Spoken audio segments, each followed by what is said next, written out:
Hello everyone, welcome to all. तो आज के सीरीज़ में हम लोग समझेंगे कि जो सब्जेक्ट का हिस्सा होता है उसमें डिटरमिनर, क्वालिफायर में ऐसी कौन सी इंपॉर्टेंट चीज़ें हैं जो एग्ज़ाम के पॉइंट ऑफ व्यू से आपको जानना चाहिए। तो आज हम उसी चीज़ों के बारे में डिस्कशन करेंगे। उसके बहुत से इंपॉर्टेंट्स ऐसे रूल्स जो क्वेश्चंस जिससे एग्ज़ाम में आते हैं और पूछा जाता है, उन चीज़ों को हम क्लियर कर लेंगे, जिससे बेसिक एकदम डीप नॉलेज हमको ये हो जाए कि क्वालिफायर, डिटरमिनर या फिर सब्जेक्ट में जो भी एक एडजेक्टिवल फ्रेज यूज होता है वो एग्जैक्टली कैसे पहचानना है और उसका यूज़ हमें कहाँ करना है। तो बेसिक तौर पे हम यहाँ पे देखेंगे सेंटेंस में जो भी हमें दिया होगा उसमें, जैसे कि लास्ट एपिसोड में हम लोगों ने टेबल 5 देखा था। अगर आपने टेबल 5 नहीं देखा है तो डिस्क्रिप्शन में उसका लिंक दिया है, आप वहाँ से जाकर उसको देख सकते हैं। तो टेबल 5 में जो हम हेडवर्ड्स की डिस्क्रिप्शन देख रहे थे उसमें डिटरमिनर, एडजेक्टिव और इसके अलावा एडजेक्टिवल फ्रेज जो था उसका यूज़ हुआ था। बट जो भी वहाँ पे एडजेक्टिवल फ्रेज का प्रयोग किया गया था वो हेडवर्ड के बाद किया गया था। अब आपको ये पॉइंट यहाँ पे समझना है कि जो भी एडजेक्टिवल फ्रेज होगा वो हमेशा हेडवर्ड यानी मुख्य शब्द के बाद ही प्रयोग होगा, इसके पहले प्रयोग नहीं करना है। फिर आगे इस चीज़ को समझने के बाद में आप ये पॉइंट याद रखेंगे, क्या क्या पॉइंट्स हैं, बहुत इंपॉर्टेंट है, इनको साथ साथ याद कर लीजिए, आपके काम आने वाला है। जैसे सबसे पहला, जब भी सब्जेक्ट सेंटेंस में एक होगा यानी सिंगल सब्जेक्ट होगा तो उसका पहला वर्ड ही हेड वर्ड कहलाएगा। जैसे मान लीजिए कि स्टार्टिंग किया गया, कोई भी एक नाम लिख दिया गया राम, और उसके बाद कहा गया वॉज गोइंग टू टेम्पल। अब यहाँ पे राम शब्द जो है इसमें एक ही वर्ड है, इसके पहले कुछ यूज नहीं किया गया, ये नहीं कहा गया आराम, या फिर इसके बाद यूज नहीं किया गया कुछ भी, राम इन द कार, इस तरह से कुछ भी। तो अगर ये एक ही वर्ड सब्जेक्ट में दिया है, जस्ट इसके बाद में हेल्पिंग वर्ब या फिर कोई मेन वर्ब स्टार्ट हो रही है, तो ये जो सब्जेक्ट है ये क्या क्या चीज़ें हो सकती हैं। पहला, कोई भी नाउन हो सकता है। नाउन किस कंडीशन में होगा, किसी का नाम हो सकता है, किसी वस्तु का नाम हो सकता है, किसी जानवर का नाम हो सकता है, या फिर किसी जगह का नाम हो सकता है। यानी विशेष तौर पे किसी भी चीज़ का नाम वो नाउन कहलाता है, वो नाउन होगा। अब अगर हम नाउन यूज नहीं करेंगे तो उसकी जगह हो सकता है प्रोनाउन हो, जैसे कि आई यूज हो सकता है, माई हो सकता है, ही हो सकता है, शी, इट, दे, इस टाइप के वर्ड्स अगर यूज होते हैं वो प्रोनाउन कहलाते हैं। तो यहाँ पर प्रोनाउन भी यूज होता है। इसके अलावा जीरेंड यूज होगा। जीरेंड कब होता है, जब वर्ब की आईएनजी फॉर्म को एज अ सब्जेक्ट हम यूज़ कर रहे होते हैं। जैसे मान लीजिए स्टार्टिंग में लिखा जाए smoking is injurious to health, तो स्मोकिंग वर्ड जो है वो एक तरह से जीरेंड है यहाँ पर। और फिर इसी तरह से स्टार्टिंग में कभी कभी इन्फिनेटिव भी हो सकता है। जैसे इन्फिनेटिव में क्या हो सकता है, to err is a human nature, इस तरह से बोल सकते हैं। तो टू एयर ये वो जो वर्ड कहा गया है ये यहाँ पर इसका मतलब होता है गलती करना, तो ये इन्फिनेटिव है।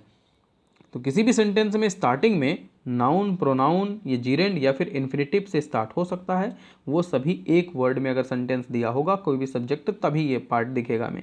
अब मान लीजिए कि सब्जेक्ट में वहाँ पर कोई डिस्क्रिप्शन दिया है, तो सब्जेक्ट हमेशा जो डिस्क्रिप्शन दिया होगा वहाँ पर भी वो नाउन होगा।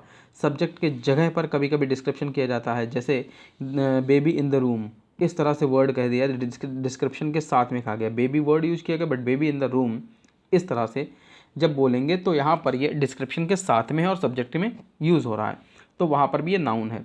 बट इसके बाद में देखते हैं कि सब्जेक्ट का जब भी कोई डिस्क्रिप्शन कर रहा होता है, एक शब्द अगर है तो वहाँ पर सब्जेक्ट के पहले प्रयोग होगा और उसे क्वालिफायर कहेंगे। यानी कि सब्जेक्ट जो भी हमारा दिया है उसके पहले एक वर्ड हो। सपोज करिए आप लिख रहे हैं बॉय, लेकिन यहाँ पे कह दे आ बॉय, तो आ जो है यहाँ पर क्वालिफायर कह जाएगा। ये किस कंडीशन में होगा, जब दो ही वर्ड होंगे उस सेंटेंस में स्टार्ट करते हुए तब।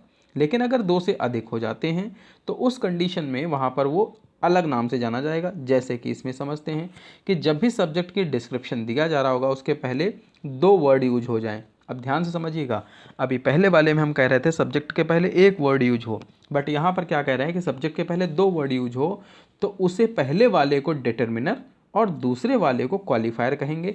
बहुत इंपॉर्टेंट पॉइंट है ये सीटेट के लिए, आपके एग्जामिनेशन के लिए, तो इसको पॉइंट फोकस कर लें कि ये इंपॉर्टेंट चीज़ें कॉम्पिटिटिव एग्जाम्स में पूछी जाती हैं, जहाँ बेसिक ग्रामर पूछा जाता है कि एग्जैक्टली क्वालिफायर का हिस्सा क्या होता है या डिटरमिनर का हिस्सा क्या होता है। अब वहाँ पर क्वालिफायर हमेशा एडजेक्टिव ही होगा, ये ध्यान रखना है। यानी कि दो वर्ड होने पर जो क्वालिफायर के हिस्से में आ रहा है वो एडजेक्टिव होगा और जो डिटरमिनर में आ रहा है वो कोई आर्टिकल हो सकता है या फिर कोई पॉजेसिव केस में प्रोनाउन भी हो सकता है। ये चीज़ यहाँ पे आपको समझनी है। द नेक्स्ट वन, इसी तरह से याद रखेंगे सब्जेक्ट में अगर ज़्यादा से ज़्यादा डिस्क्रिप्शन दिया हुआ है तो एडजेक्टिवल फ्रेज होने की संभावनाएं बनने लगती हैं। दैट मीन्स अगर बॉय लिखा है उसके बाद कहा इन द रूम, तो वो इन द रूम जो प्लेस उसके बारे में बता रहा है, तो एडजेक्टिवल फ्रेज कहलाता है। लास्ट एपिसोड में मैंने इसको बहुत अच्छे से डीपली क्लियर किया है। अगर आपने उस वीडियो को नहीं देखा तो डिस्क्रिप्शन में जाकर आप उसको चेक कर ले, लिंक को, आपको वहाँ वीडियो मिल जाएगा, उसको देख ले। इसके अलावा टेलीग्राम चैनल पे हमें ज्वाइन कर ले, वहाँ से भी आपको ये वीडियो मिल जाएगा देखने के लिए। द नेक्स्ट वन, इसी चीज़ को पॉइंट को आप समझना है कि वहाँ पे एडजेक्टिवल फ्रेज दिया होता है, बट मोस्ट इंपॉर्टेंट लॉ है इसका कि डिटर्मिनर और क्वालिफायर, डिटर्मिनर सबसे स्टार्टिंग में आएगा, क्वालिफायर अगला क्रम होता है दूसरे नंबर पे, और उसके बाद जो हेड वर्ड होगा उसमें हमेशा जब भी इन चीज़ों का प्रयोग करेंगे ये सब्जेक्ट के पहले यूज़ होंगे, लेकिन जो एडजेक्टिवल फ्रेज होगा वो हेड वर्ड यानी सब्जेक्ट के बाद यूज होगा। तो ये पॉइंट फोकस कर लें इस बात पर।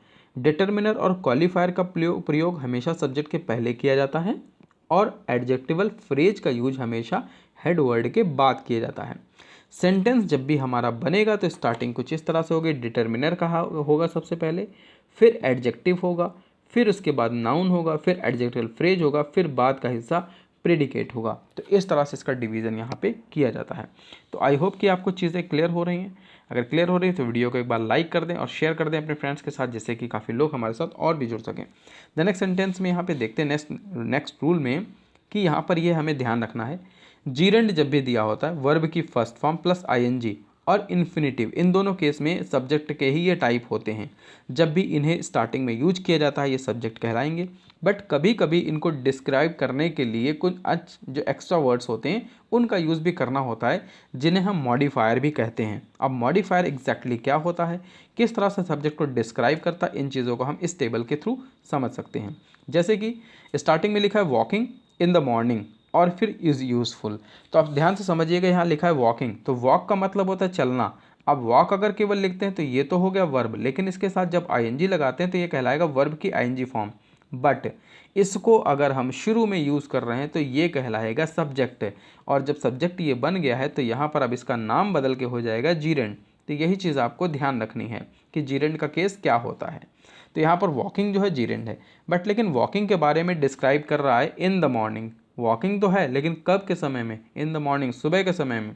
तो यहाँ का हिस्सा जितना भी हमने पार्ट आउट किया है हेल्पिंग वर्ब के पहले वो सब्जेक्ट है, बट सब्जेक्ट में मेन हेड वर्ड है वॉकिंग और उसी को मॉडिफाई कर रहा है ये वर्ड इन द मॉर्निंग बात को कहते हुए, जो एक सब्जेक्ट के लिए ऑब्जेक्ट का काम कर रहा है, मॉडिफायर ऑब्जेक्ट कहलाता है। नेक्स्ट सेंटेंस में ऐसे लिखा है swimming in the river is good exercise. तो स्विमिंग जो है अगर हम रिवर के अंदर करते हैं तो वो एक अच्छी एक्सरसाइज है, अच्छा व्यायाम है। तो यहाँ पर स्विमिंग हेडवर्ड है, लेकिन उसी के बारे में डिस्क्राइब कर रहा है इन द रिवर, नदी में स्विमिंग करना। फिर कहा जा रहा है इज़ अ गुड एक्सरसाइज। तो इस तरह से डिस्क्राइब करते हुए इसको और आगे एक्सप्लेन किया गया है जिससे कि ये बात क्लियर हो जाए। तो स्टार्टिंग में जो स्विमिंग वर्ड है वो हेड वर्ड है और इन द रिवर इसका मॉडिफायर है, इसको मॉडिफाई कर रहा है। तो इसी तरह से नेक्स्ट सेंटेंस में है टू ओबे, बात मानना। अब यहाँ ये वर्ड जो है इन्फिनेटिव है। इन्फिनेटिव किस केस में होता है, जब हम वर्ब की फर्स्ट फॉर्म के पहले टी ओ टू जोड़ देते हैं तो वो इन्फिनेटिव बन जाता है। ये चीज़ बहुत ईजी है समझने के लिए, आप ये समझ सकते हैं। फिर इसके बाद टू ओबे आर टीचर्स, यानी अपने शिक्षकों का बात मानना या आदेश का पालन करना इज़ आर ड्यूटी, ये हमारा कर्तव्य है।